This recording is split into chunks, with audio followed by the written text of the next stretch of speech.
ऊपर हमला कर दिया तो मेरे प्राण चले गए, तो कोई परवाह नहीं है। धर्म को खड़े करने वाले पूरा दुनिया सुन ले। नमस्कार दोस्तों, सच्चाई के पन्ने में आपका स्वागत है। मैं हूं कृष्णा। दोस्तों, मेरा वीडियो बनाने का उद्देश्य किसी भी धर्म व किसी समुदाय को ठेस पहुंचाने का बिल्कुल भी नहीं है। मेरा सीधा सवाल उन धर्म गुरुओं से है जो देश के सभी सनातनी उन्हें अपना धरोहर मानते हैं।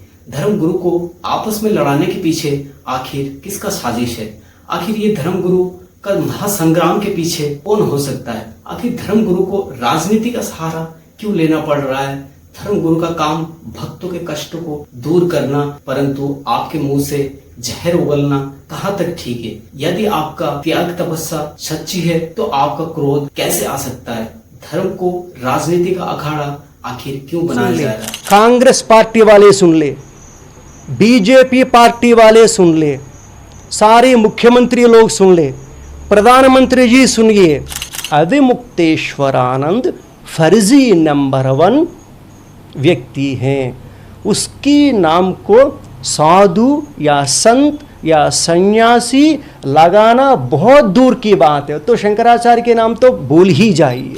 अविमुक्तेश्वरानंद को संपूर्ण रूप से बैकअप दे रहे हैं कांग्रेस पार्टी। लिख लीजिए, पूरा कांग्रेस अविमुक्तेश्वरानंद को एक खिलौना बनाकर खेल खेल रही है।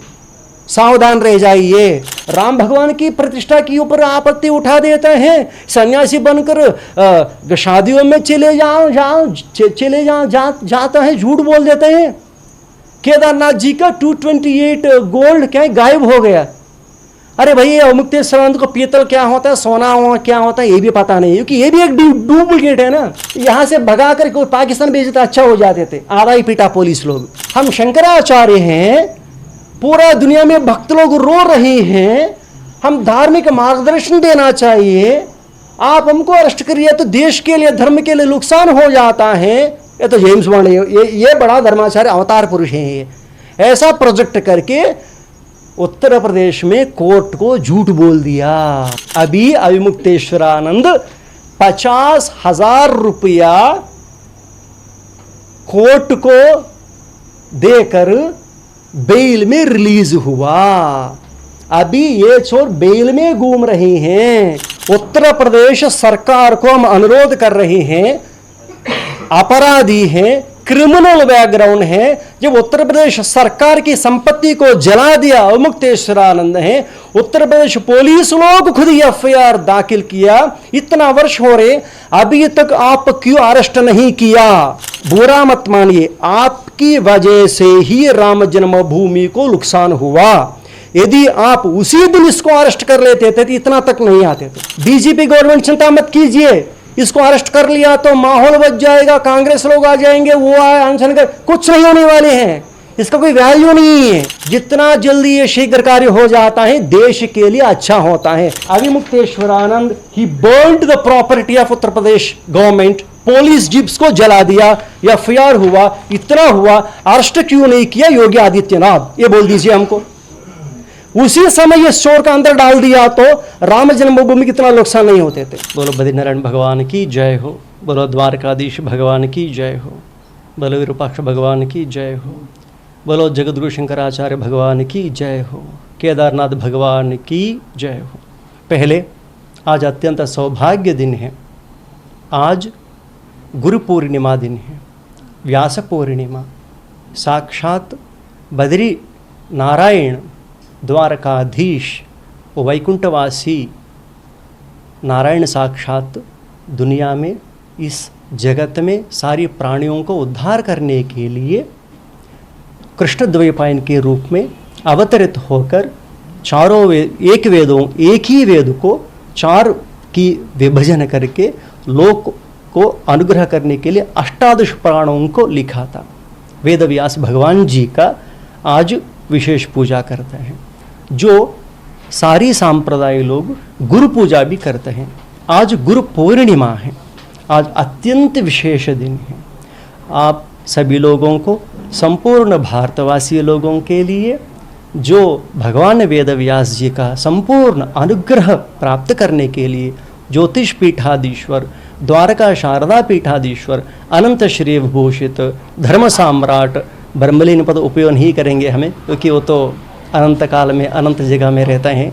हमारा पूज्य गुरुदेव स्वामी श्री स्वरूपानंद सरस्वती महाराज जी की अनुकंपा से ये 12 वर्ष की जो चातुर्मास हमारा दिल्ली में आज से संपन्न चालू हुआ। 2 महीने तक बेंगलुरु में ही ये चातुर्मास व्रतानुष्ठान संपन्न होने वाले हैं। इस दिन विशेष रूप से चातुर्मास का क्या विशेषता है, वेदव्यास भगवान का क्या विशेषता है। पहला, वेदव्यास भगवान पृथ्वी में क्यों आया, क्यों पूजन कर रहे हैं, क्यों हमें नमस्कार कर रहे हैं।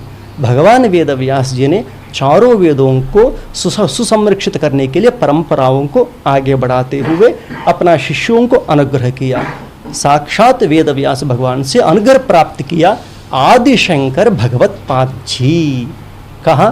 कालटी में जन्म लेकर वहाँ से गोविंद भगवत्पाद जी के पास जाकर अनुग्रह प्राप्त करके फिर वहाँ से काशी आकर भगवान वेदव्यास जी से अनुग्रह पाकर तब धर्म संस्थापन के लिए भारत देश में चारों दिशाओं में 4 आमनाय पीठ स्थापित किया। अभी हम विषय में आ रहे हैं। आज अत्यंत पर्वदिन है, भगवान वेदव्यास जी का व्यास पूजन है। भगवान वेदव्यास जी का परंपरा शिष्य में आदिशंकर भगवत्पाद जी जगत गुरु हैं। आदिशंकर भगवत्पाद जी 2500 वर्ष के पहले देश में चारों दिशाओं में 4 पीठ स्थापित किया। उसको आमनाय पीठ बोलता है। पश्चिम में द्वारका शारदा पीठ, पूर्व में गोवर्धन पीठ, उत्तर दिशा में बद्री ज्योतिर्मठ, दक्षिण में श्रृंगेरी शारदा मठ। अभी हमारा प्रेस मीट का क्या प्रयोजन है। सामान्य रूप से सन्यासी लोग ऐसे प्रेस क्लबों में आना थोड़ा कम है, क्योंकि हम आपके प्रेस क्लब में आप आज उपस्थित हैं। सुबह अभी व्यास पूजा करके सीधा यहाँ आ रहे हैं। किसके लिए? आदिशंकर भगवत्पाद जी 2500 वर्ष के पहले 8 वर्ष की उम्र में बालक कालटी में घर छोड़कर संपूर्ण भारत देश भ्रमण करके जिस लक्ष्य से चारों दिशाओं में धर्म संस्थापन के लिए, वर्णाश्रम धर्म को रक्षा करने के लिए, हिंदू धर्म को रक्षा करने के लिए, संपूर्ण अखंड भारत को रक्षा करने के लिए 4 आमनाय पीठों को स्थापित करके 32 वर्ष में पूरा कैलाश कम चले गया। वो द्विसप्तत मतों को खंडन करके 4 शंकराचार्य पीठों को स्थापित किया। उस 4 शंकराचार्य पीठों का वर्तमान स्थिति क्या है, भारत देश में धार्मिक स्थिति क्या है, मठ मंदिरों की स्थिति क्या है, पीठों की स्थिति क्या है, ये सारी परचिंतन आज करने की अत्यंत आवश्यकता है। अभी हमारा मूल सब्जेक्ट है ज्योतिर्मठ को विषय को लेकर एक फर्जी बाबा, उसका नाम है अविमुक्तेश्वरानंद। क्योंकि एक सन्यासी दिल्ली में बैठकर प्रेस क्लब में बैठकर आजकल सोशल मीडिया में वार्ताओं में जो चर्चा चल रही है, साक्षात प्रधानमंत्री साक्षात जाकर उसकी जाकर पांव छूता है। अनिल अंबानी के जैसे बड़ा उद्योगपति के घर में उसका स्वागत होता है। ऐसा एक व्यक्ति को अभी सारी पूरा दुनिया क्या कैसे पहचान रही है। लोग सोच रहे हैं कि मीडिया माध्यम से, टीवी माध्यम से देखते हैं, उसको एक टैग लगा रहे हैं शंकराचार्य करके। अभी व्यास पूर्णिमा दिन में यहां बैठकर दिल्ली में भारतवासियों को, संपूर्ण धार्मिक जगत को यह संदेश देना चाहता है कि अविमुक्तेश्वरानंद फर्जी नंबर 1 व्यक्ति हैं। उसकी नाम को साधु या संत या सन्यासी लगाना बहुत दूर की बात है। तो शंकराचार्य के नाम तो भूल ही जाइए, क्योंकि अभी वर्तमान में ज्योतिर्मठ विषय को लेकर मामला सुप्रीम कोर्ट में चल रही है। ये साफ साफ इतना ही नहीं, अविमुक्तेश्वरानंद का जो पूरा इतिहास है दुनिया के सामने रखना चाहता है। इसमें आपका क्या संबंध है, अविमुक्तेश्वरानंद का आपका क्या संबंध है। हाँ, ज्योतिष पीठ और द्वारका शारदा पीठाधीश्वर स्वामी स्वरूपानंद सरस्वती जी महाराज, नाम नहीं लेना चाहिए परंतु नाम लेना पड़ रहे हैं। लोगों को पता नहीं चल रहा कि शंकराचार्य कौन है। अभी गली गली में 50-60 शंकराचार्य घूम रही हैं। संपूर्ण भारत देश में 4 ही मठ हैं, 4 ही आचार्य हैं। मठाश्चत्वारः आचार्याश्चत्वारः। ये आपको कैसे पता है? ये आदिशंकर भगवत्पाद जी 2500 वर्ष के पहले आमनाय पीठ 4 स्थापित करते हुए एक नियमावली दिया था। उसका नाम है, एक शासन दिया था, एक लॉ दिया, उसका नाम है मठामनाय महानुशासनम। जैसे अभी देश कैसे चलता है, कानून के आधार पर चलता है ना, कानून में लॉ की अनुरूप देश चलता है। ऐसे ये 4 मठ एडमिनिस्ट्रेशन के लिए आदिशंकर भगवत्पाद जी ने मठामनाय महानुशासन लिखा। इसमें जो भी शंकराचार्य का नियुक्ति होता है मठामनाय महानुशासन के अनुरूप होना चाहिए। ये 4 मठों का सीमा क्या है, सन्यासी क्या है, ब्रह्मचारी कौन होता है, देवता कौन होता है, उसमें शंकराचार्य बनने के लिए योग्यता किस किस में कैसा कैसा योग्यता होना चाहिए। यदि कोई ढांबिक व्यक्ति, फर्जी व्यक्ति ऐसा लक्षण नहीं होते हुए कब्जा करने के लिए कोई कोशिश करने लगा तो आदिशंकर भगवत्पाद जी ये भी लिख दिया कि समाज का, पंडितों का, विद्वत मनीषियों का कर्तव्य है कि ऐसा चोर लोग, आप सावधान से सुनिए क्योंकि हमें एक पद उपयोग कर रहे हैं, सन्यासी होते हुए दूसरा लोगों को चोर बोलना उतना सम्मानजनक नहीं है क्योंकि हमको भी पीड़ा लगता है, परंतु चोर ही होता है, चोर तो पुलिस नहीं होता है ना, ऐसा चोर का चोरी लक्षण होता है। ऐसा अविमुक्तेश्वरानंद चोर ये पद से उपयोग करने में कोई संकोच नहीं है। क्यों संकोच नहीं के मतलब ये अविमुक्तेश्वरानंद और कोई नहीं है, हमारा गुरु भाई है। अभी आप समझ गए, हमारा गुरु भाई के मतलब हमारा पूज्य गुरुदेव के लिए हमें 6 शिष्य लोग हैं। अभी तक दुनिया में ये पत्र माध्यमों से जाकर झूठ बोलते थे कि हमारा गुरुदेव के लिए 2 ही शिष्य हैं, 2 ही शिष्य हैं, 2 ही शिष्य हैं। इसके साथ एक और है, वो कर्ण है। अभी चले गए ना अंबानी के घर में 2 लोग गया, एक कौन है, सदानंद सरस्वती, एक अवमुक्तेश्वरानंद सरस्वती। दुनिया केवल यही जानता है कि 2 ही शिष्य हैं करके, परंतु 6 शिष्य हैं, सदानंद सरस्वती, अविमुक्तेश्वरानंद, रामरक्षानंद, अभी वो नहीं है, ब्रह्मलीन हो गए। बाद में अमृतानंद सरस्वती, बाद में ये शरीर आपके सामने, बाद में प्रज्ञानंद सरस्वती, 6 शिष्य हैं। और ब्रह्मचार्य शिष्य लोग भी अनेक लोग हैं हमारा पूज्य गुरुदेव के लिए। ज्योतिर्मठ हिमालय में, उत्तराखंड में है। कुछ वर्षों के पहले क्या हुआ, वहां कुछ परंपरा विच्छित्ति हो गया तो भारत धर्म महामंडल ने संपूर्ण अलग तीनों शंकराचार्यों की राय लेकर ज्योतिर्मठ में ब्रह्मानंद सरस्वती महाराज जी को स्थापित किया। जब ब्रह्मानंद सरस्वती महाराज जी ब्रह्मलीन होने के बाद कृष्णबोधाश्रम जी बना था। जब कृष्णबोधाश्रम जी ब्रह्मलीन होने के बाद हमारा पूज्य गुरुदेव को करपात्र जी ने और पूरी शंकराचार्य जी ने, उस समय का तत्कालीन शंकराचार्य द्वारका अभिनव सच्चिदानंद तीर्थ महाराज जी ने दिल्ली में ही अभिषिक्त किया था। ऐसा ज्योतिर्पीठ के लिए हमारा पूज्य गुरुदेव शंकराचार्य बना। बाद में द्वारका पीठ के लिए भी हमारा पूज्य गुरुदेव शंकराचार्य जी बना। अभी 2022 में मध्य प्रदेश में हमारा पूज्य गुरुदेव ब्रह्मलीन हुआ था 11 तारीख 9 महीने 2022। जब एक पीठस्थ शंकराचार्य ब्रह्मलीन होता है तो स्वाभाविक प्रश्न उठता है, बाद में कौन शंकराचार्य बनता है? तो उसके लिए एक प्रक्रिया है, कौन शंकराचार्य बनता है? वो प्रक्रिया सारी विधि विधान आदिशंकर भगवत्पाद जी अपना मठामनाय महानुशासन नामक ग्रंथ में लिखा। शंकराचार्य बनने के लिए क्या क्या लक्षण होता है, ये सारी आदिशंकर भगवत्पाद जी की आदेश के अनुसार चलना चाहिए। ये मठामनाय महानुशासनम पुस्तक है, ये द्वारका मठ से छपा है।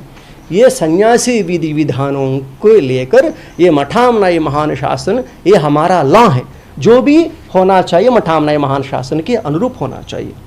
अब जब हमारा पूज्य गुरुदेव ब्रह्मलीन हो गया, तुरंत दूसरा दिन ही अविमुक्तेश्वरानंद सदानंद के साथ मिलकर, सुबुद्धानंद ब्रह्मचारी के साथ मिलकर एक फर्जी वसीयत तैयार करके दुनिया को झूठ बोल दिया कि पूज्य गुरुदेव ने वसीयत लिख दिया, वसीयत में हमारा नाम लिख दिया, हम शंकराचार्य बन गया। हम एक प्रश्न पूछ रहे हैं, अभी मामला सुप्रीम कोर्ट में विचाराधीन है, समझ रहे हैं ना, सुप्रीम कोर्ट में विचाराधीन है। जब वो सुप्रीम कोर्ट में विचाराधीन है, कोई कुछ काम नहीं करना चाहिए। जब वो, इसको थोड़ा इतिहास बोलना चाहिए, जब वो प्रयागराज में कुंभ मेला में साइट लेने के समय हमारा पूज्य गुरुदेव और वासुदेवानंद के बीच में झगड़ा शुरू हुआ, तब कोर्ट में चले गया। कोर्ट में 15 वर्ष तक रहा। तब हाई कोर्ट ने एक आदेश दिया था, वो आदेश भी आपको दिखा देता है, अभी दिखा देते हैं क्या, अभी आपके सामने रख लेते हैं। ये हाई कोर्ट का आदेश है, इसमें क्या लिखा आपको पढ़कर भी सुनाएंगे हमें। हाई कोर्ट ने ये बोल दिया कि ये स्वरूपानंद सरस्वती महास्वामी जी और वासुदेवानंद जी, ये दोनों के बीच में जब होने के समय वासुदेवानंद सरस्वती स्वामी जी के ऊपर रोक लगा दिया, छत्र सामृत्यादि न धारण करने के लिए। तब बाद में क्या हुआ, हाईकोर्ट में चर्चा आया। तब चर्चा आने के बाद हाईकोर्ट ने एक बोल दिया कि पूरा अभी तक जो तर्क है सारी तर्क सुन लिया, पूरा कैंसिल कर, सब लोगों को खारिज कर दिया।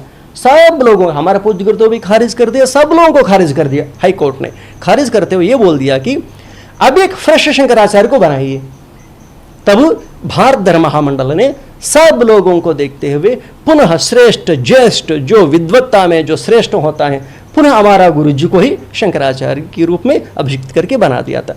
बाद में मामला सुप्रीम कोर्ट में चला गया। जब वो मामला सुप्रीम कोर्ट में चले गया, तब सुप्रीम कोर्ट ने ये आदेश दिया, जब तक संपूर्ण केस नहीं होता है, जस्टिस अरुण मिश्रा ये आदेश दिया था, जब तक संपूर्ण केस खत्म नहीं होता है तब तक स्वरूपानंद सरस्वती महाराज जी ही ज्योतिर्पीठ के शंकराचार्य रूप में रहेंगे। उसके साथ साथ द्वारकापीठ के लिए भी महाराज जी निर्विवाद रूप से शंकराचार्य हैं। ऐसा बोलते हुए वासुदेवानंद की ऊपर रोक लगाते हुए, वासुदेवानंद जी चाहिए तो उसकी स्वनाम से वहाँ साइट ले सकते करके आदेश दे दिया था। ऐसे देते देते स्टे लगा दिया। कब स्टे लगा दिया? 2018 सुप्रीम कोर्ट 2018 एक आदेश दिया, जब तक केस खत्म नहीं होता है तब तक स्वरूपानंद जी महाराज ही शंकराचार्य रहेंगे, द्वारका मठ के लिए तो है ये करके स्टे ऑर्डर दे दिया। उसका मतलब क्या है? आगे कुछ कार्य नहीं करना चाहिए। हमारा पूज्य गुरुदेव को भी उत्तराधिकारी घोषित करने के लिए अधिकार नहीं है, क्योंकि मामला सुप्रीम कोर्ट में।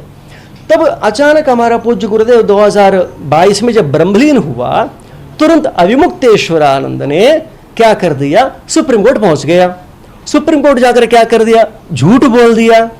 देखिए, अभी अविमुक्तेश्वरानंद का झूठ, अविमुक्तेश्वरानंद का इलीगल एक्टिविटीज, अविमुक्तेश्वरानंद का फाइनेंशियल फ्रॉड, अविमुक्तेश्वरानंद का जो क्रिमिनल इतिहास बैकग्राउंड जो भी है सारी दुनिया में रख रहे हैं, दुनिया के सामने रख रहे हैं।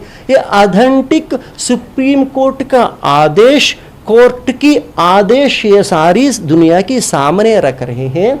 हमारा मैसेज ये है कि अविमुक्तेश्वरानंद नंबर 1 फर्जी है। वो संत के नाम पर घूमना भी पूरा संपूर्ण भारत देश के लिए अपमान है। अभी अविमुक्तेश्वरानंद दिल्ली आया, वो भी दिल्ली में ही चातुर्मास कर रहे हैं। अरे भैया, सुप्रीम कोर्ट के जाना तो थोड़ा समय लगता है, पूरा दुनिया लोगों के क्यों घुमरा रही हो? हम हैं यहाँ गोविंदानंद। अभी 2 महीने तू अविमुक्तेश्वरानंद भी दिल्ली में हो, हमारे सामने आकर बोल दो कि मैं शंकराचार्य हूं। उसको जानते हैं, क्योंकि संन्यास ऐसे नहीं बोलना चाहिए, भगवान हमको क्षमा करे, उसका कपड़ा उतर जाएंगे, उसको कोपिन भी उतर जाता है, ऐसा नहीं बोलना चाहिए। क्योंकि घर में हमारा मामला हम जानते हैं ना, हमारा गुरु जी के पास कैसे आया, उसका पूर्व इतिहास क्या है, कैसे छल कपट करके हमारा पूज्य गुरुदेव महाराज जी के पास संन्यास ले लिया, बाद में हमारा गुरु जी को कैसे छल कपट कर दिया, कितना पीड़ा दिया, हमारा पूज्य गुरुदेव ब्रह्मलीन होने के बाद कैसे फर्जियत वसीयत लिख दिया, किसकी सहायता लेकर लिख दिया, इसके साथ कौन कौन मिला, बाद में सुप्रीम कोर्ट में जाकर झूठ कैसे बोल दिया। वाराणसी कोर्ट का आदेश है, इसका जमानत चले गया, non bailable arrest warrant issue किया, कुर्कादेश एब्सकॉन्डर घोषित किया, हम नहीं है, वाराणसी कोर्ट। ऐसा चोर है। बाद में क्या हुआ मालूम है? बाद में इन्होंने वहां कोर्ट पहुंच गया, कोर्ट पहुंचकर क्या बोल रहे मालूम है? वहां बेल लेने के लिए क्योंकि एक वर्ष तक कुछ समय तक वहां नहीं गया, क्योंकि वाराणसी गया तो अरेस्ट कर लेंगे। उसी डर से भागने लगा। मध्य प्रदेश में हमारे पूज्य गुरुदेव का आश्रम है, वहां छुप कर भागने लगा। तब हमें इसको डांटते लगा। तब जब ये हमें सुप्रीम कोर्ट में अवमुक्तेश्वरानंद जाकर LR लगा दिया था, लीगल राइट्स। सुप्रीम कोर्ट की जो चीफ जस्टिस ऑफ इंडिया, आप भी सुन लीजिए, सुप्रीम कोर्ट की जो जजेस है ना, आप भी सुन लीजिए। ये सारी पूरा कहानी हम आकर सुप्रीम कोर्ट में आपके पास बोलना है तो आप लोगों को उतना समय नहीं पता है। हमको चाहिए न्याय, क्योंकि सुप्रीम कोर्ट डेट पे लंबा होते आ रहे हैं। इसी समय पर आग लग जा रहे हैं, यहाँ पूरा देश को नुकसान हो रहे हैं। देश की हित में हम ये सारी डॉक्यूमेंट सामने रख रहे हैं। यदि हमारा कोई गलती है तो भगवान हमको क्षमा करें, परंतु रखना पड़ रही है ना। द्रौपदी वस्त्रापहरण होने के बाद कृष्ण आया वहां, तो ऐसा गलत नहीं है, तो वहां धर्म की ये है, परंतु हमको उतना सहनता नहीं है ना। अरे अवमुक्तेश्वरानंद लोगों को मार रही है, किडनैप कर रही है, राम भगवान की प्रतिष्ठा के ऊपर आपत्ति उठा देते हैं, सन्यासी बनकर शादियों में चले जाता है, झूठ बोल देते हैं। केदारनाथ जी का 228 गोल्ड क्या गायब हो गया। अरे भाई अवमुक्तेश्वरानंद को पीतल क्या होता है, सोना क्या होता है, ये भी पता नहीं, क्योंकि ये भी एक डुप्लीकेट है ना। उसमें आएंगे, उसमें चिट्ठा खोलेंगे। अभी असली चिट्ठा खोला तो बहुत समस्या हो जाएगा, ये भी बोल रहे हैं। खोलेंगे, अवश्य खोलेंगे। हमको क्या है, हमको धर्म सन्यासी सब छोड़कर हमसे क्या छीनेंगे, कॉपी छीना चाहिए बस। हम तो सन्यासी हैं, धर्म के लिए लड़ने वाले हैं। हाँ, रखेंगे, दुनिया के सामने रखेंगे, क्योंकि हमारा कोर्ट होता है, धर्म कोर्ट है हमारा। न्याय अलग है, धर्म अलग है। ये देखिए, अभी ये रिकॉर्ड है, कोर्ट का रिकॉर्ड है। इसमें क्या रिकॉर्ड है, अविमुक्तेश्वरानंद, ये वाराणसी कोर्ट जब non bailable arrest warrant issue हो गया, वकील लोगों से मीटिंग कर दिया, जमानत लेना है। सब लोगों को जमानत मिल गया। 51 मेंबर्स में सब लोगों को मिल गया, केवल अविमुक्तेश्वरानंद को नहीं मिला, क्योंकि यही सूत्रधारी है ना, ये सूत्रधारी। सब लोगों को मिलकर अपमान हो गया, पीटा। अरे भाई वो पीटना, यहां से भगा कर कोई पाकिस्तान भेजे तो अच्छा हो जाते थे, आधा ही पीटा पुलिस लोग। अब देखिए, ये इसमें क्या लिखा मालूम है, जब कोर्ट में चले जाकर, वो भी क्या चुप कर, वस्त्र लेकर, कोई मीडिया नहीं आना चाहिए, बदनाम हो जाते हैं करके, कोर्ट जाकर जज के सामने सरेंडर हो गया। ये वो भी कैसा है, चालाकी से छल कपट करके, वहां भी कोर्ट जाकर झूठ बोल दिया। हम शंकराचार्य हैं, पूरा दुनिया में भक्त लोग रो रहे हैं, हम धार्मिक मार्गदर्शन देना चाहिए, आप हमको अरेस्ट करिए तो देश के लिए, धर्म के लिए नुकसान हो जाता है। ये तो जेम्स बॉन्ड है, ये बड़ा धर्माचार्य अवतार पुरुष है। ये ऐसा प्रोजेक्ट करके उत्तर प्रदेश में कोर्ट को झूठ बोल दिया। तब कोर्ट ने क्या सोच, उस जज को क्या पता चलता है शंकराचार्य है नहीं है। हमारे पास आ गए डॉक्यूमेंट, पूरा जातक हमारे पास आ गया। अभी सुप्रीम कोर्ट में जाकर हमें बोल दिया ना, इसके ऊपर कोर्ट केस है, सारी पूरा डिस्क्वालीफाई कर लीजिए करके सुप्रीम कोर्ट को बोल दिया, वो डर गया। अब ये सारी पूरा कागज हमारे पास है। इसमें कोर्ट ने आदेश दिया, क्या आदेश दिया, ठीक है आप शंकराचार्य करके आप बोल रहे हैं ना, वो झूठ है। सुप्रीम कोर्ट वहां वाराणसी कोर्ट में झूठ बोल दिया। तब वाराणसी कोर्ट ने से हाई कोर्ट तक चले गए ये लोग बेल के लिए, वहां से एक आदेश आया, वो आदेश आपके सामने रख रहे हैं। कोर्ट ऑर्डर सरेंडर होने के बाद अविमुक्तेश्वरानंद को कोर्ट ने क्या बोला, the application for grant of anticipatory bell filed by the applicant accused Swami Avmukteswaranand Saraswati is accepted in case of filing a personal bail bond 50,000 rupees। अभी अविमुक्तेश्वरानंद 50,000 रुपया कोर्ट को देकर बेल में रिलीज हुआ। अभी ये चोर बेल में घूम रहे हैं। एक 50,000 का है ना, एक और 20,000 का है, वो भी दिखाएंगे। अरे भाई इसका पूरा इतिहास कहानी एक पुराण लिख सकते हैं। वेदव्यासी भगवान, हाँ ये देख, ये 20,000 का जमानत का बेल हो गया ना। इसका पूरा क्रिमिनल रिकॉर्ड इतिहास है। और इससे भी एक और महत्वपूर्ण बात रखेंगे आपको, अभिमुक्तेश्वरानंद के पीछे कौन कौन कार्य कर रहे हैं। हाँ, एक और बात है, ये रायपुर का पुलिस लोगों का एक लेटर है, हम नहीं, रायपुर क्राइम डीसीपी हमको पत्र भेजा, एक कंप्लेंट दर्ज हुआ तो उसमें रायपुर क्राइम डीसीपी लिख रहे हैं, यहां स्वामी जी हमको पत्र लिखा, आप आ जाइए। इसमें क्या लिखा कि उपरोक्त विषयांतर्गत लेख है कि आपके द्वारा फर्जी स्वामी मुक्तेश्वरानंद के विरुद्ध ईमेल के माध्यम से प्रेषित शिकायत आवेदन की जांच मेरे द्वारा की जा रही है। शिकायत आवेदन पत्र के जांच के क्रम में आपका कथन लेखबद्ध किया जाना आवश्यक है। इसमें क्या लिख रहे हैं हम लोग, फर्जी मुक्तेश्वरानंद नहीं, ये इसका क्रिमिनल डेट क्या है? अरे भाई कापी दे देते हैं आपको, 12 तारीख 12 दिसंबर 2023 12/12/2023। ओके, ये सारी हम नहीं बोल, डीसीपी क्राइम बोल रहे हैं भैया, फेक है करके, फेक और मुक्तेश्वरानंद करके हैं। ये रखिए एक बात, और ऐसे सारे एक दिखा रहे हैं, ये है ना लेटर पैड है, ये क्या है, फर्जी लेटर पैड बना दिया मुक्तेश्वरानंद। ये हमारा पूज्य गुरुदेव का है, ये उसका है। ये लेटर पैड का बना दिया मालूम है, हमारा पूज्य गुरुदेव ब्रह्मलीन हुआ तुरंत ही बना दिया लेटर पैड, फर्जी लेटर पैड, ये लेकर पहुंच गया हर जगह में, शोक संदेश लिखता है। ऐसे 10,000 लेटर पैड बनाकर प्रेसिडेंट को, प्रधानमंत्री, सब लोगों को लिखते रहते हैं। अभी ये फर्जी बनकर घूम रहे हैं, पागल हो जा रहे हैं। अवमुक्तेश्वरानंद मैं शंकराचार्य बनूंगा, क्या बनूंगा, ये पागल हो जा रहे हैं, पागल की स्टेटमेंट दे रहे हैं। हाँ, अभी विषय बहुत समय कम हो जाने के बाद विशेष बोल देते हैं। ऐसा 2 महीने तक लगातार प्रेस मीट होते रहते हैं हमें। एक और बात है, फर्जी डॉक्यूमेंट के साथ, इसी फर्जी वसीयत के साथ, ये फर्जी वसीयत के साथ जाकर इन्होंने क्या कर दिया, हमारा पूज्य गुरुदेव का ज्योतिर्मठ का बैंक ट्रस्ट अकाउंट है, क्या है, Jyotirmath bank trust account Canara bank में है, वहां जाकर उस अकाउंट को ट्रांसफर करा दिया था। कितना क्रिमिनल क्रिकेट में सवाल उठा रहे हैं कि तारीख पे दी जा रही है। तारीख पे तारीख, सवाल यह है कि तारीख पे तारीख की परिस्थिति है, उनके पास संसाधन कम है, मुकदमे ज्यादा है।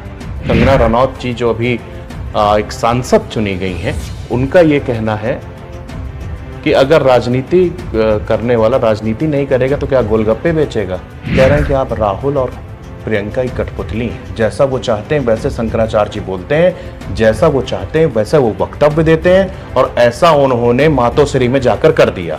देखिए, ना तो राहुल से और ना तो प्रियंका से हमारी अभी तक मुलाकात हुई। अमित शाह जी का वक्तव्य हमने सुना, वो कह रहे थे कि ये नायडू जैसा खराब आदमी कोई नहीं। आपके ऊपर सवाल खड़ा कर दिया है कमेटी के लोगों ने कि आप लोगों ने गलत रिपोर्टिंग की। आप कह रहे हैं 230 किलो, हमने तो 2 किलो कम करके 228 किलो का।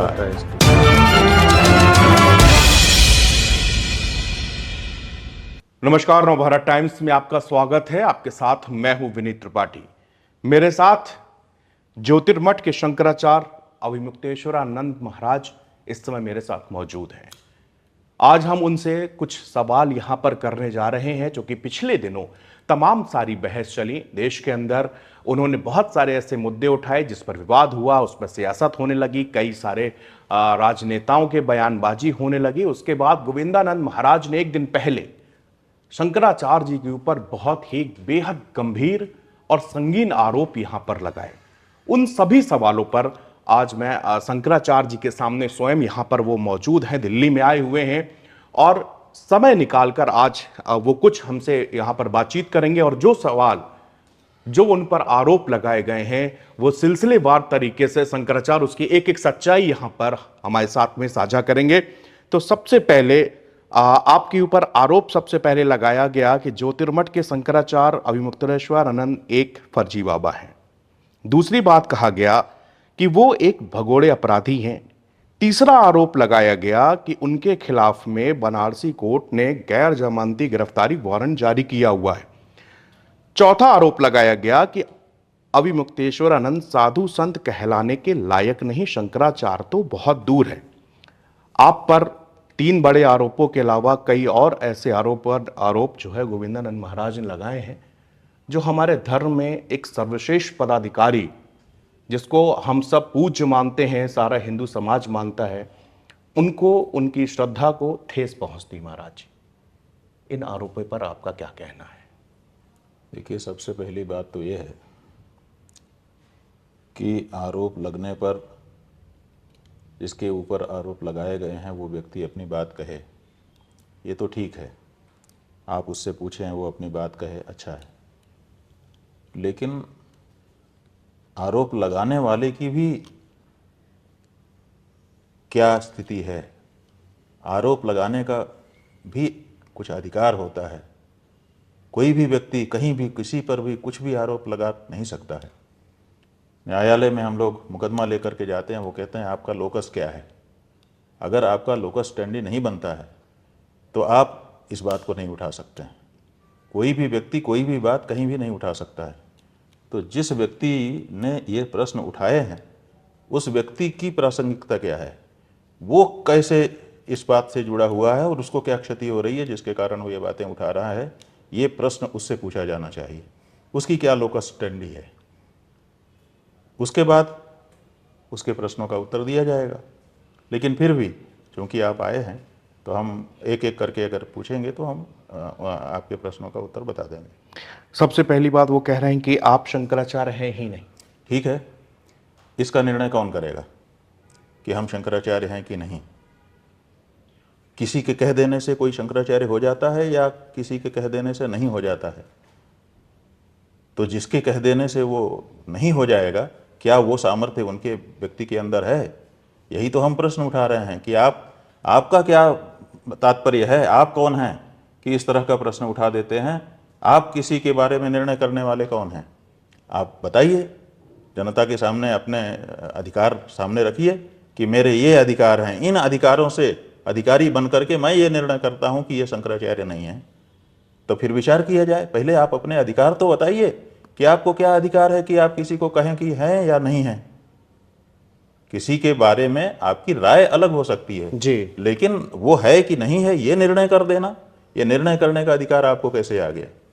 हमारे यहाँ शंकराचार्य परंपरा में ये व्यवस्था है कि कैसे शंकराचार्य बनता है। जी, तो हमारे यहाँ गुरु शिष्य परंपरा है जी, स्वीकृत रूप से, क्योंकि जब पहली बार जो शंकराचार्य आदि शंकराचार्य थे, जी, उन्होंने जब 4 पीठों की स्थापना की जी, तो उन्होंने इन पे अपने 4 शिष्यों को अभिषिक्त किया। जी, वो किसी से पूछने नहीं गए थे कि मैं इनको इसको बना दूं कि ना बना दूं। जी। कोई उन्होंने शास्त्रार्थ नहीं किया था, कोई उन्होंने मतदान नहीं करवाया था, किसी से पूछा नहीं था। जी, उनके शिष्य थे, उन्होंने 4 पीठ बनाए और 4 शिष्यों को अभिषिक्त कर दिया।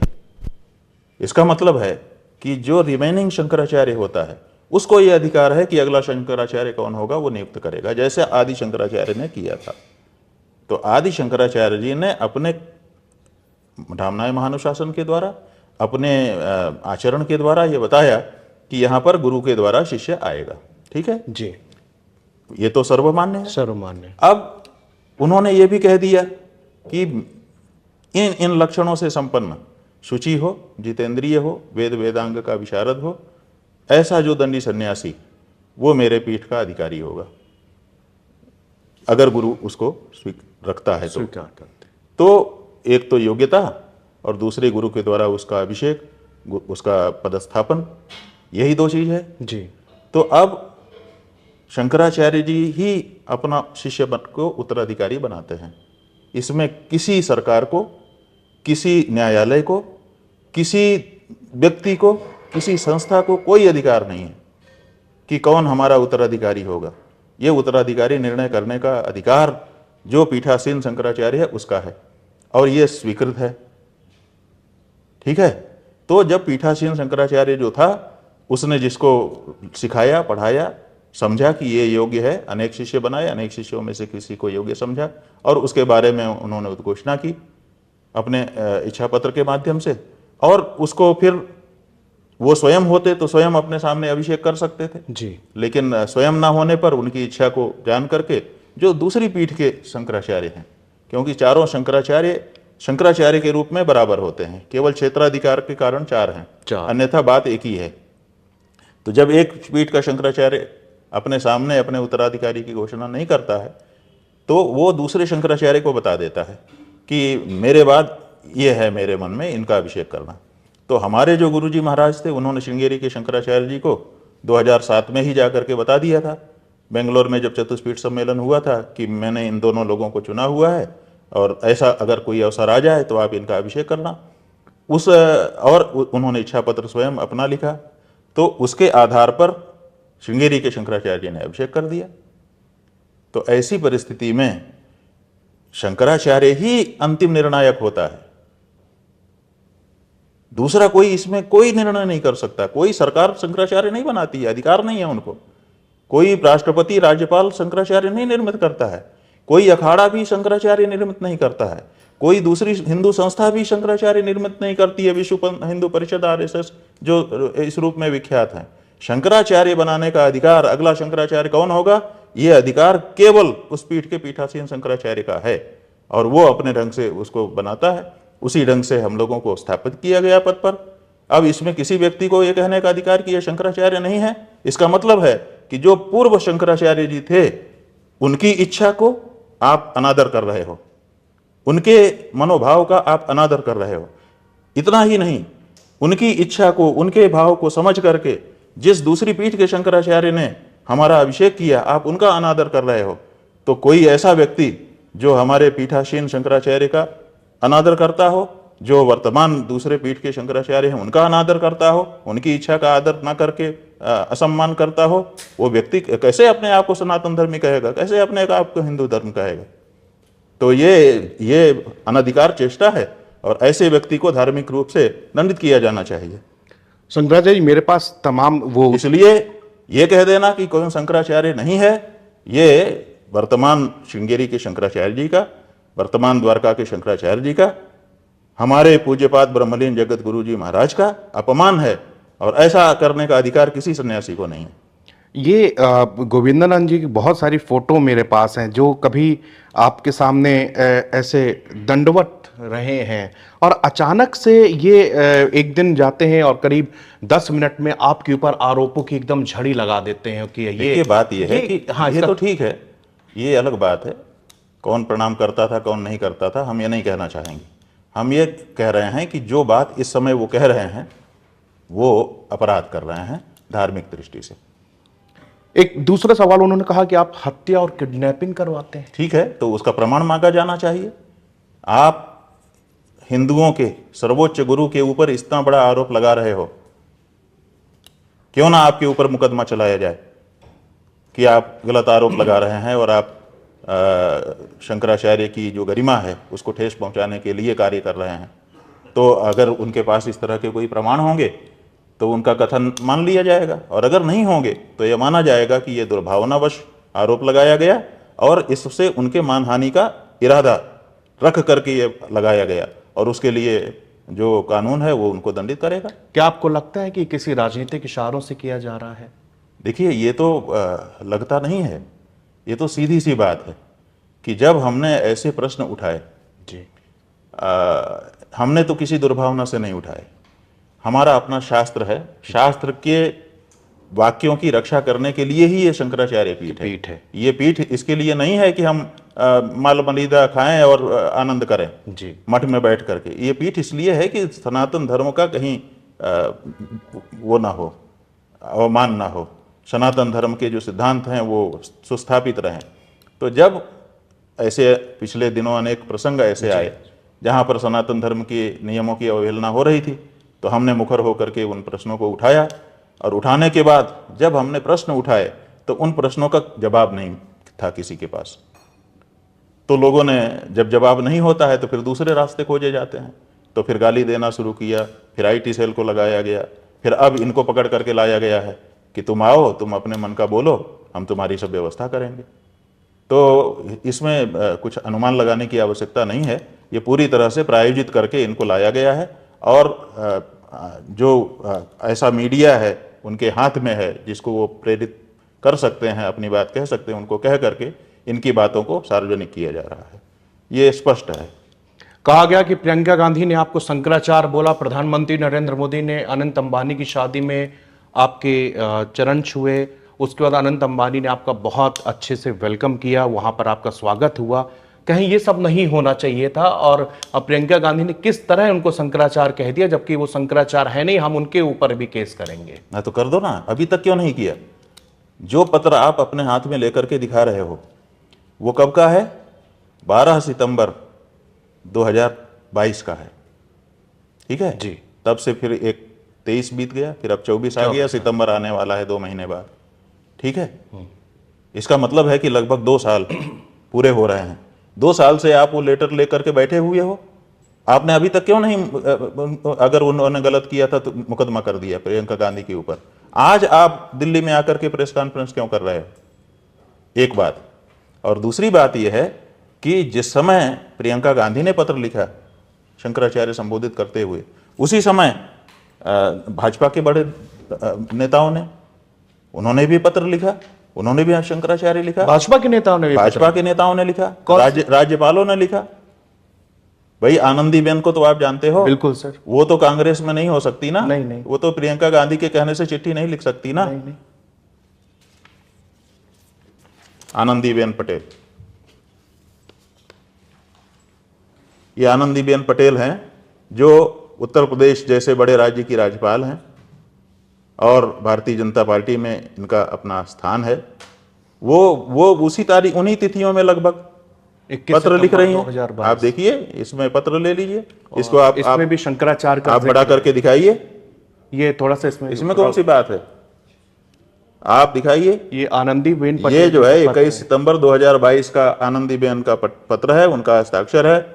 और लिफाफा में, जिस लिफाफे में वो पोस्ट करके आया है, वो लिफाफा है, पोस्ट से आया है। कोई ऐसा भी नहीं कि जा करके करवा करके ले लिया किसी ने। जगत गुरु शंकर, उनके मन में भावना है, उस भावना को प्रकट कर रहे हैं। वो जानते हैं कि शंकराचार्यों का क्या महात्म्य होता है और हमारा क्या कर्तव्य होता है। लेकिन उन्होंने जिक्र से प्रियंका गांधी का। हाँ, तो वही बात है ना। इसका मतलब क्या है कि जब भाजपा के भी नेता पत्र लिख रहे हैं, जब कांग्रेस के भी नेता पत्र लिख रहे हैं, तो आप केवल एक पक्ष का पत्र दिखा करके ये क्या सिद्ध करना चाहते हैं? इसका मतलब है कि आप पक्ष विशेष के लिए कार्य कर रहे हैं। आपको दोनों बातें सामने रखनी चाहिए। अगर सत्य के पक्षपाती आप हैं तो आप केवल प्रियंका गांधी का पत्र दिखा करके कहते हैं अच्छा प्रियंका गांधी ने पत्र लिख दिया है, तो कोई अगर हमको पत्र लिख देगा तो हम उसके अनुसार के हो जाएंगे। अरे पत्र लिख करके व्यक्ति अपना व्यवहार बनाने की कोशिश करता है कि भाई अब हमारा व्यवहार इनसे बना रहे, इसके लिए पत्र लिखता है और अपने शिष्टाचार को व्यक्त करता है कि आप आए हैं, हम आपका स्वागत करते हैं, आप समाज को योगदान करेंगे, इस आशा से एक शिष्टाचार व्यक्त करता है। इससे ज्यादा उसका क्या तात्पर्य होता है? और फिर 2 साल का समय बीत गया, आप कहते हैं मैं इनके ऊपर मुकदमा करूंगा, सुप्रीम कोर्ट में करूंगा। तो आपने अभी तक क्यों नहीं किया? इसको कोई पत्रकार इस तरह से नहीं पूछता है कि भैया 2 साल तक आप क्यों बैठे हैं महाराज जी, आप बताइए, आज ही क्यों आप कह रहे हैं और अभी भी कह रहे हैं कि करूंगा? कर नहीं रहे हैं, करके देख लो। अच्छा, सुप्रीम कोर्ट क्या कहेगा क्या नहीं कहेगा? सुप्रीम कोर्ट ने आपसे मदद मांगी है? सुप्रीम कोर्ट के पास स्वयं ताकत नहीं है कि उसकी अवमानना कोई कर रहा है तो वो स्वयं देख ले? वो आपसे रिक्वेस्ट कर रहा है कि मेरी मदद करिए, मेरा अवमान हो रहा है, मेरे सम्मान को बचाइए। ये कैसी बातें की जा रही हैं? सुप्रीम कोर्ट स्वयं सक्षम है। अगर उसका कोई अपमान कर रहा होगा तो सुप्रीम कोर्ट के पास वो पावर है, बड़े बड़ों को खड़ा कर देते हैं कि खड़े हो जाओ, निकल जाओ कह देते हैं जी। तो सुप्रीम कोर्ट सुप्रीम है जी। उस सुप्रीम कोर्ट के पास इतना पावर नहीं है कि वो उसकी अवमानना करने वाले को सजा दे सके। आपकी मदद ले रहा है वो, और फिर भी पत्रकार इस बातों को सुन रहे हैं। बड़ा आश्चर्य होता है। तो सुप्रीम कोर्ट के सामने मुकदमा है, ये बात सही है। वो मुकदमा हमारे सामने से नहीं है, वो मुकदमा हमारे पहले से चल रहा है, 1953 से चल रहा है। और वो जैसी कि न्यायालयों की कार्रवाई होती है कि तारीख पे तारीख होती है, फिर उसके बाद फिर एक मुकदमा होने पे फिर अपील होती है, फिर ये होता है, वैसे चल रहा है। उसमें हम भी पक्षकार बनेंगे, स्वाभाविक है। अब गुरुजी के बाद हम पक्षकार बन गए हैं और हमने वहां पर जो बात हमको कहनी है हमने कह दिया है। हमारा अभिषेक जब हो गया उसका सब प्रमाण हमने उनको दे दिया है। अगर सुप्रीम कोर्ट को लगता कि इन्होंने हमारा अवमान किया है तो अभी तक क्या हमको छोड़े रहता सुप्रीम कोर्ट?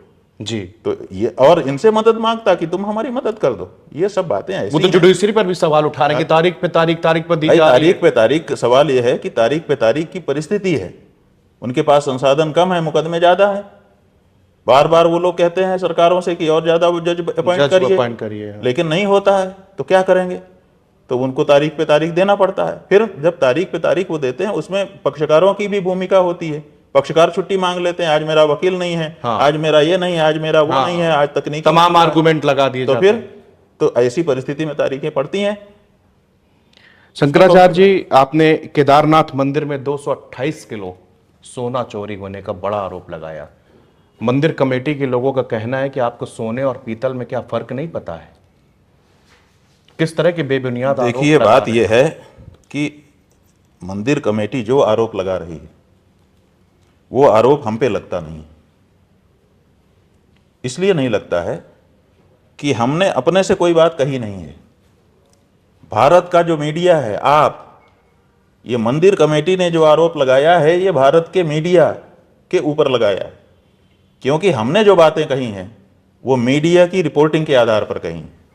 मीडिया में रिपोर्टिंग हुई कि केदारनाथ मंदिर में चांदी का जो पतरा लगा है वो उखड़ेगा, अब सोना लगेगा। सोना लगेगा। फिर मीडिया ने कहा कि बहुत बड़े सुरक्षा बल के साथ एक ट्रक में सोना लद करके आ रहा है, 230 किलो सोना। जी। ये मीडिया ने रिपोर्ट किया। उसके बाद मीडिया ने रिपोर्ट किया कि सोना गौरी कुंड पहुंच चुका है, अब वहां से आगे ट्रक जाने का रास्ता नहीं है, पैदल जाना पड़ता है। इसलिए 18 खच्चरों के ऊपर, संख्या लिखी 18 खच्चरों के ऊपर वो सोना लाद करके अब केदारनाथ ले जाया जा रहा है। उसके बाद मीडिया ने रिपोर्ट किया कि अमुक संस्था जांच करने के लिए आ रही है।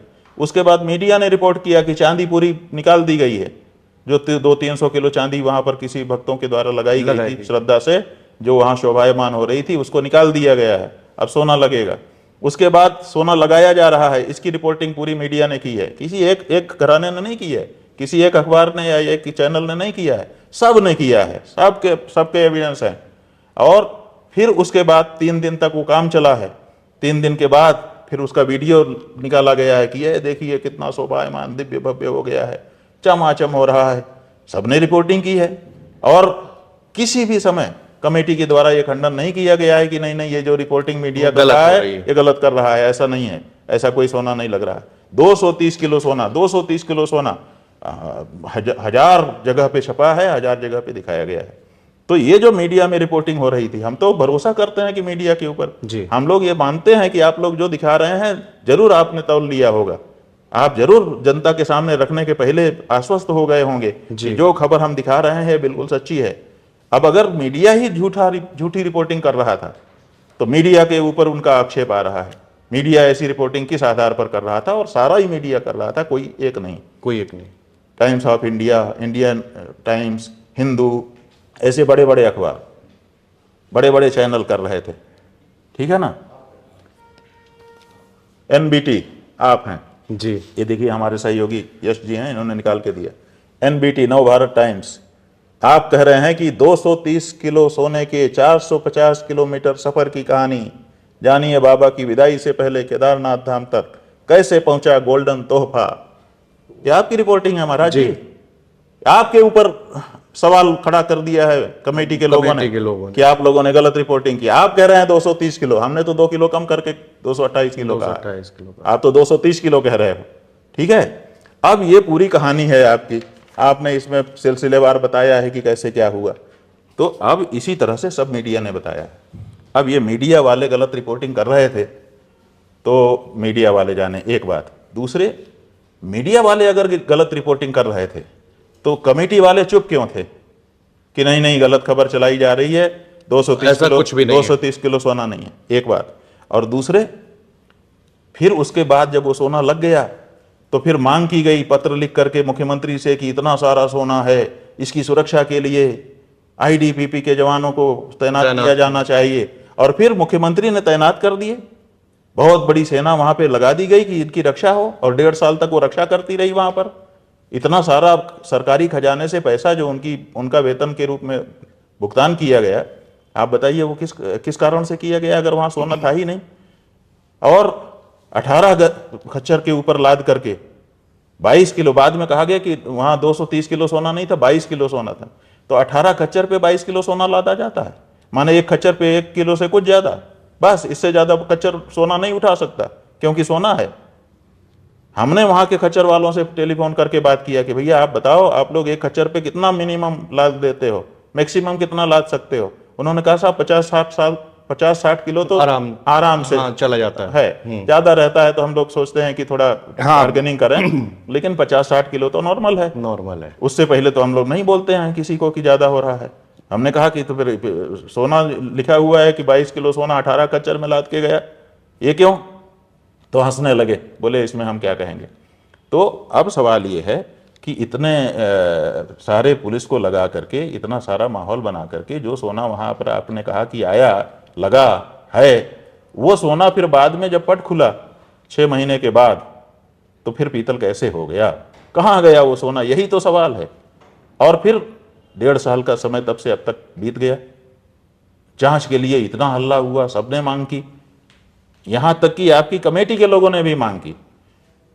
पहले बैठक में मांग की, उसका ऑडियो वायरल है कि कमेटी में हंगामा हो रहा है, सब सुनाई दे रहा है कि कौन क्या बोल रहा है। सदस्य कह रहे हैं कि बताइए बताइए बताइए क्या मामला है। और उसके बाद फिर लिखित रूप से, वो भी पत्र वायरल है मीडिया में, कि लिखित रूप से सब सदस्यों ने मांग किया कि क्या प्रस्ताव है, कैसे आया सोना, कहाँ गया सोना। तो आप अपनी कमेटी के लोगों तक को नहीं बता रहे हो और अब कह रहे हो। बड़ा गजब का वक्तव्य आया है जिसकी आप चर्चा कर रहे हैं। वो कह रहे हैं, जो अध्यक्ष जी हैं बद्रीनाथ केदारनाथ मंदिर समिति के वर्तमान में, जिनके समय में ये सब हुआ है, वो कह रहे हैं कि इस प्रकरण से, सोने वाले प्रकरण से राज्य सरकार का, माने उत्तराखंड की सरकार का और बद्रीनाथ केदारनाथ मंदिर समिति का कोई लेना देना नहीं है। इसका मतलब है कि समिति वहां कुछ काम नहीं कर रही है।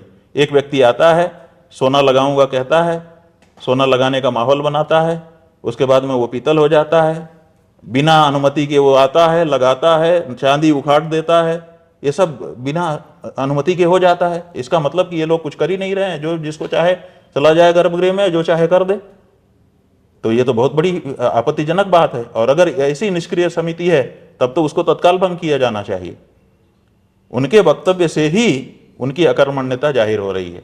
और वो कह रहे हैं कि कोई प्रमाण हो तो किसी न्यायालय में जाकर के हमारा नाम ले रहे हैं कि हम अनुरोध कर रहे हैं और चुनौती भी दे रहे हैं। तो अब जब वो अनुरोध भी कर रहे हैं और चुनौती भी दे रहे हैं, तो हमारे तो सारा मीडिया प्रमाण है।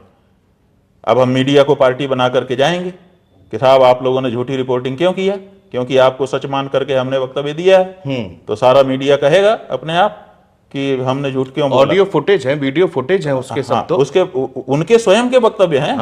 लोगों के पास उनके स्वयं के उस समय के वक्तव्य हैं जिसमें वो प्रसन्नता जाहिर कर रहे हैं कि ये बड़ा भव्य काम। जी, मेरे पास भी बहुत सारी क्लिप्स हैं उसकी, जो लोग भव्य भाई सबके पास होंगे, आपके पास भी होंगे। तो अगर हम कोर्ट में जाएंगे तो चूंकि हमने मीडिया रिपोर्टिंग के आधार पर अपनी बात कही है, जी, जितने भी लोग शोर मचा रहे हैं वो मीडिया रिपोर्टिंग के आधार पर कर रहे हैं कि मीडिया में एकदम साफ साफ कहा गया है कि 223 किलो सोना दानी भगत के द्वारा आया, चांदी उखाड़ दी गई, सोना लगा दिया गया और फिर बाद में सोना नहीं दिखाई दिया। तो ये तो मीडिया की रिपोर्टिंग है, किसी एक मीडिया घराने की रिपोर्टिंग नहीं है, किसी एक संस्था, किसी एक चैनल, किसी एक अखबार की रिपोर्टिंग नहीं है। साहब के द्वारा यही चीज कही गई है।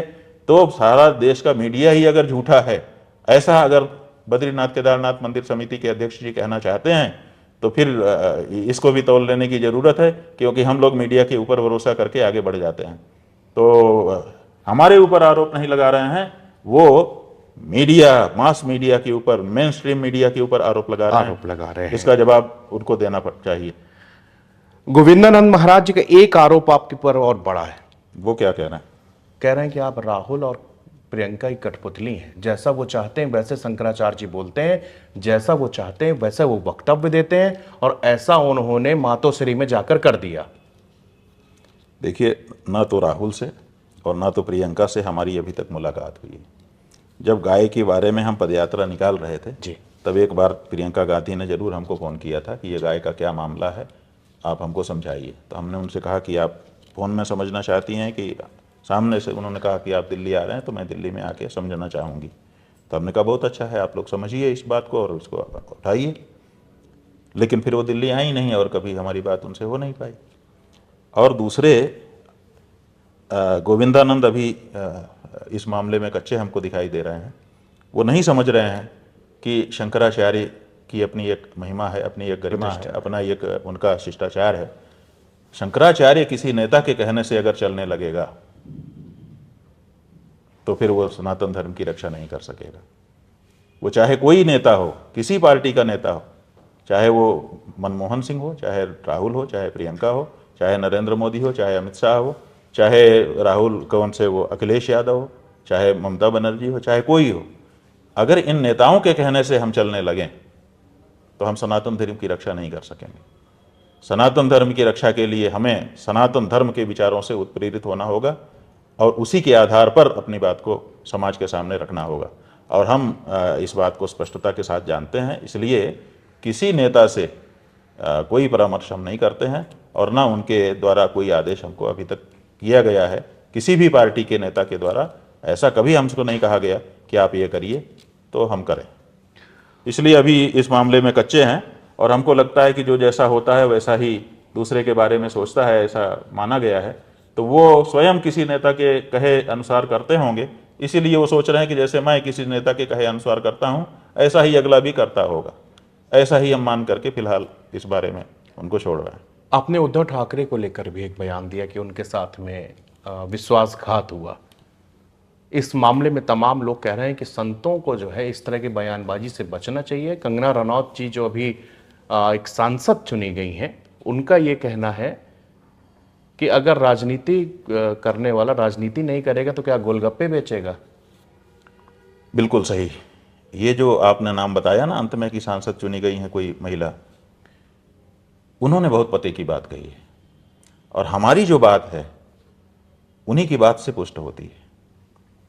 उस महिला ने आज की परिस्थिति का एकदम एक्सरे कर दिया, ऐसा हम समझते हैं। बड़ी साफगोई से उसने आज की राजनीति की रिपोर्ट सामने रख दी कि आज के राजनेता ये सोचते हैं कि न कुछ पाप होता है न कुछ पुण्य होता है, हम तो राजनीतिज्ञ हैं, हम तो सब कुछ करेंगे, नहीं तो गोलगप्पा बेचेंगे क्या। ये जो बात है बिल्कुल सही, बड़ी ईमानदारी से, बड़ी साफगोई से उसने आज के राजनीतिज्ञों के चरित्र को सामने रख दिया। हम क्या चाहते हैं? हमने क्यों वक्तव्य दिया कि विश्वासघात पाप है, नहीं करना चाहिए? क्योंकि हम कितना ही बड़ा राजनेता हो जाए लेकिन उसको हिंदुत्व में समाये रखना चाहते हैं। हम चाहते हैं कि हमारे हिंदू सिद्धांत जो हैं उसको कभी भी नेता अपने जीवन से ना हटाए और हिंदू सिद्धांत कहता है कि विश्वासघात नहीं करना चाहिए। तो जो बात आज के राजनेताओं में आम हो गई है, ये उस महिला ने कह करके दिखा दिया कि हम नहीं तो गोलगप्पा बेचेंगे, हम तो जो आएगा पाप पुण्य क्या होता है हम कुछ विचार नहीं करेंगे, ऐसा ही होने लग गया है। इसीलिए हमने सोचा कि हमारे जो राजनेता हैं वो जो हमारे सनातन मूल्य हैं, हमारे धार्मिक मूल्य हैं, उन मूल्यों से विरत ना हो जाएं। इसके लिए हमने ये बात उठाई कि विश्वासघात पाप है और नहीं करना चाहिए। राजनीति के पद तो आते रहेंगे जाते रहेंगे, तो हमने सनातन धर्म के जो मूल्य हैं उनकी प्रतिष्ठा नेताओं में भी हो, इसके लिए वक्तव्य दिया। और हमारे वक्तव्य को पुष्ट उस महिला ने कर दिया जिसने ये कहा कि नेता अगर ये सब नहीं करेगा तो गोलगप्पा बेचेगा। इसका मतलब कि नेता लोग यही कर रहे हैं, वो पाप पुण्य नहीं समझते हैं, वो विश्वासघात को बहुत सहज वो समझते हैं कि ये तो राजनीति है विश्वासघात। तो ये जो सच्चाई है उसको उसने बयान कर दिया और उसी सच्चाई के ऊपर सनातन धर्म के मूल्यों की प्रतिष्ठा की दृष्टि से हमने ये अपना वक्तव्य दिया। शंकराचार्य जी को कैसे लगता है कि उद्धव ठाकरे के साथ विश्वासघात हुआ? शंकराचार्य जी को ऐसे लगता है कि उद्धव ठाकरे के साथ विश्वासघात हुआ क्योंकि जो उनके सहयोगी थे जी, जिन पे वो बहुत भरोसा करते थे, उन्होंने अचानक पाला बदल लिया, ठीक है ना, और वो दूसरे प्रदेश में चले गए। तो जिस पे हम भरोसा करते हैं अगर वही हमारे विरुद्ध खड़ा होकर के हमारे पतन का कारण बन जाए, इसी को तो विश्वासघात कहते हैं। अंक मारू ही सुक्ता नाम, कोई हमारी गोद में सिर रख करके सोया है और हम उसी समय उसका गला दबा दें, तो ये विश्वासघात नहीं तो क्या है। तो जिस पे वो भरोसा कर रहे थे उसी व्यक्ति ने उनके साथ विश्वासघात किया और दूसरी पार्टी से मिलकर के कारण दूसरी दुनिया भर के बता दिए और सत्ता अपने हाथ में ले ली और यहाँ तक कर दिया कि असली हम हैं।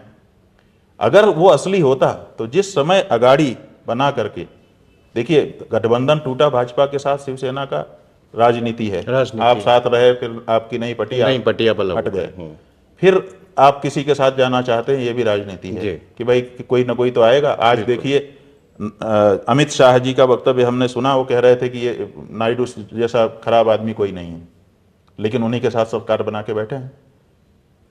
नीतीश के साथ कितनी बार उनका आना जाना हुआ, लेकिन फिर भी आज उनके साथ बैठे हुए हैं। तो ठीक है, किसी न किसी तो को मिलकर के ही सरकार बनानी थी, इकट्ठा तो कोई ऐसी कोई पार्टी थी नहीं जो अकेले दम पे बना ले। तो ऐसी परिस्थिति में वहाँ जब सरकार गिर गई तो किसी के साथ जाकर के किसी को खड़ा होना पड़ेगा, वो सब तो राजनीति है। लेकिन जिस पे हम भरोसा कर रहे हैं वो जब हमारी सरकार को गिराता है तो वो विश्वासघात होता है, और ये विश्वासघात उनके साथ हुआ। इसीलिए हमने कहा कि इनके साथ विश्वासघात हुआ है। ये हिंदू पार्टी थी, तो हमारा ये तात्पर्य था कि हिंदू पार्टी में तो कम से कम विश्वासघात जैसी चीज को स्थान नहीं होना चाहिए। लेकिन एकनाथ शिंदे जी का कहना है कि अपनी विचारधारा से, हिंदुत्व से उद्धव ठाकरे बिल्कुल अलग होते चले गए। देखिए कब अलग हुए? पिताजी ने कहा कि कांग्रेस के साथ में कभी भी आप गठबंधन नहीं करेंगे, लेकिन बावजूद इसके किया ना, इसके बावजूद किया, और उसके बावजूद वो मंत्री बने एकनाथ शिंदे। अगर वो इस सिद्धांत के होते, जिस सिद्धांत को वो कह रहे हैं, तो जिस समय उद्धव ठाकरे कांग्रेस के साथ मिलकर के सरकार बनाने जा रहे थे, उसी समय वो पार्टी छोड़ देते कि भाई ये बाला साहब के सिद्धांतों के अनुरूप आप काम नहीं कर रहे हैं, मैं अलग हो रहा हूं।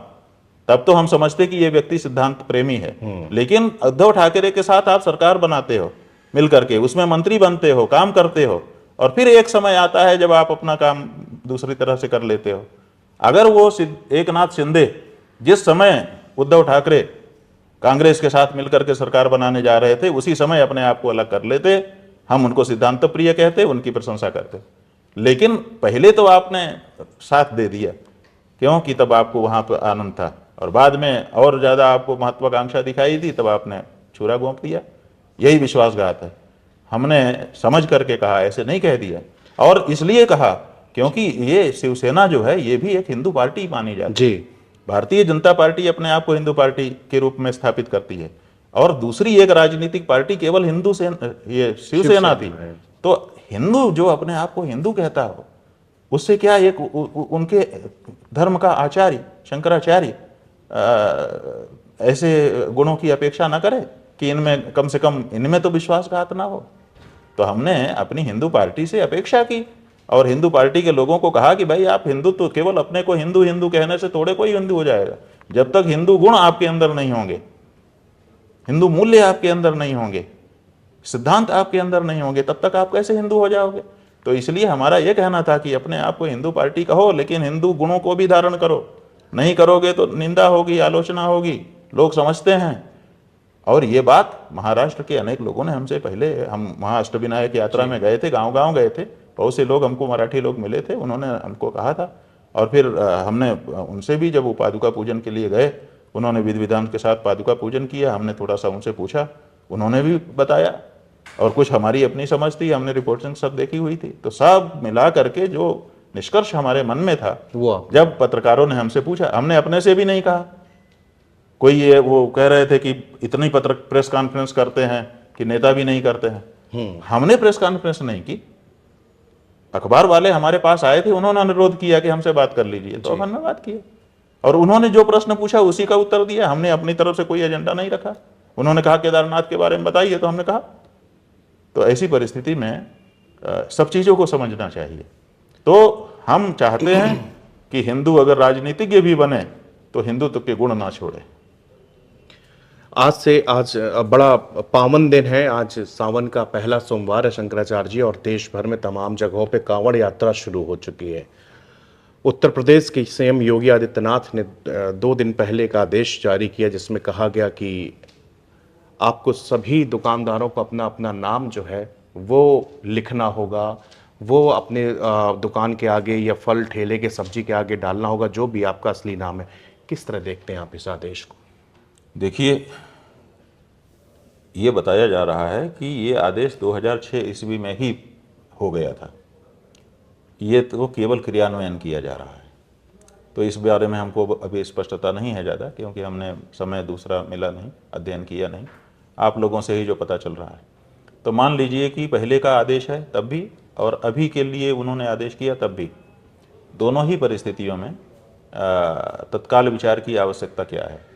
लोग कह रहे हैं, कुछ लोग कह रहे हैं कि बड़ा अच्छा है, और कुछ लोग कह रहे हैं कि बड़ा बुरा है। यही तो आप हमसे पूछना चाहते हैं। जी। तो हमारा ये कहना है कि उद्देश्य क्या है। उद्देश्य बताया गया कि जो कांवड़िए हैं उनकी जो पवित्रता है वो सुरक्षित रहे, इसके लिए ऐसा आदेश किया जा रहा है। जी। तो आप ये बताइए कि हम लोग भी अपनी पवित्रता को बचाए रखते हैं। खाने पाने के मामले में हम लोग भी अपने नियमों के अनुसार रहते हैं, क्योंकि लोग हम लोगों को उस दृष्टि से देखते हैं, इसलिए हमारी अपनी पवित्रता को हम बनाए रखते हैं हर समय।